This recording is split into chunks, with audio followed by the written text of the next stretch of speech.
Hello and welcome to another Friday football forecast. I'm Jeff Jones, and as usual, I'm joined by the other two members of the KVUE sports team, Tyler Feldman and Corey Mose. Guys, there's no Longhorns game this weekend, but we are still talking UT. We're at about the midway point. We've entered the bye week. Texas plays against Houston, a newcomer to the Big 12, next week. But I want to take a look back right now and kind of give us a chance to pat ourselves on the back a little bit. Before the season started, each of us had a breakout player that we wanted to watch this year, and we were all right. I like to point out when we're right about things. We're geniuses. I might be the smartest, though, because I went with Jonathan Brooks. Leads all of college football in rushing. He's been fantastic. 6 touchdowns. He's averaging nearly 7 yards a carry. You thought maybe you lose Roshan. You lose Bichon. Who's next? Well, there's one guy who's next, Jonathan Brooks. Even with C.J. Baxter's injury, he wasn't even listed as the starting running back that first game of the season.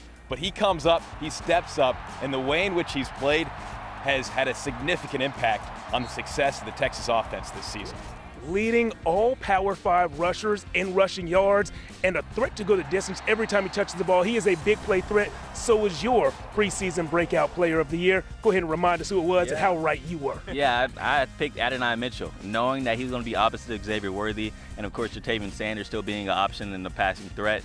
Someone had to step up. And so Sark talked about why they went out to get Adonai, because they needed a guy to get 50-50 balls and turn them into 70-30 balls. They wanted a guy that had experience in big-time games.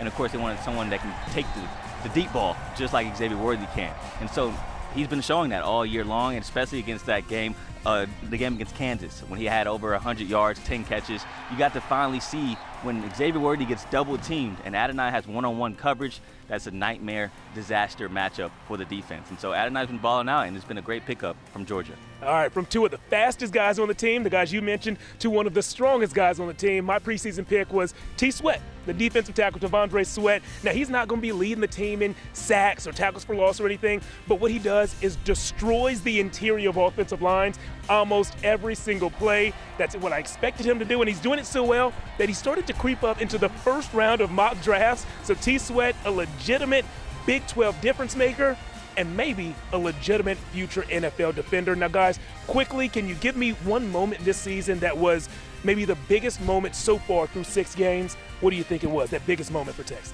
Call it recency bias, recency effect. I'm going back up to Dallas, Red River rivalry. I think the way in which Texas responds from this Oklahoma loss, that 34-30 stinging loss at the Cotton Bowl, I think that the way in which they respond from that loss will dictate the rest of the season. Speaking with Gunnar Helm after that defeat, he said that 3 years ago he didn't think that this team would be able to respond. We saw that they didn't, but this year's team is built different, and he thinks that they have that connectivity. That's the word that Steve Sarkisian uses for this team to rebound the right way. Corey, what was the biggest moment of the season for this team so far? I think it was that game against Bama, but particularly going back to Tyler's breakout player, I think that was Jonathan Brooks' breakout moment. That final drive against Bama, knowing that they had to go down the field and run some clock.